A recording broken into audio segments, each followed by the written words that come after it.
जो स्त्रीर चर्म सुंदर होइथाए तांको भाग्य भल और भल स्वभावर होइथाए। जो स्त्रीर केश लंबा और कला होइथाए से घरर भाग्यवती स्त्री हेबा सह बहुत धनवान होइथांती। जो स्त्रीर अंटारे कला जाइथाए से स्त्री सर्वदा समस्या मध्य घेरी होई रहिथाए। पिठ उपरे कला जाइथिले रोमांटिक होइथांती।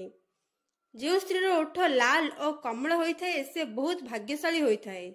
सेमानक कारणरू तांको परिवार रे केबे हेले धन संपत्तिर कमी होई नथाए। जो स्त्रीर मझी आंगुड़ी कला जाई रहिथाए से स्त्री उत्तम फलदायी होइथाए।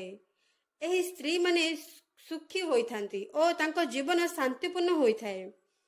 जो स्त्रीर पाद लंबा होइथाए से स्त्री मां महालक्ष्मी स्वरूप होइथाए। तांको जीवन रे केबे हेले धन संपत्तिर अभाव होई नथाए। मां महालक्ष्मी आशीर्वाद सर्वदा तांको ऊपर रहिथाए।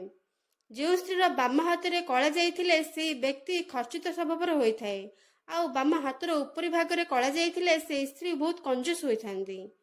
जो स्त्रीर अनामिका अंगुठी रे कला जाइथाए से स्त्री ज्ञानी स्वभावी धनी एवं परिक्रम होइथांती। जो स्त्रीर नाभि गभीर होइथाए सेमिति स्त्री को शुभ बोली मना जाइथाए।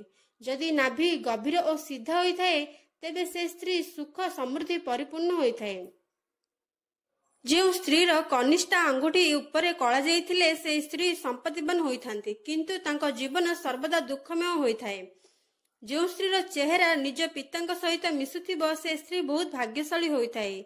से स्त्री समस्त प्रकार सुख और समृद्धिर सूचक होइथाए।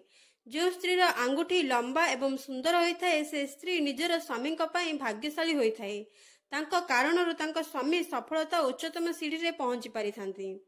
जो स्त्रीर कान पछपटे हल्का कला जाई रहिथाए से स्त्री धनवान और भाग्यशाली होइथाए।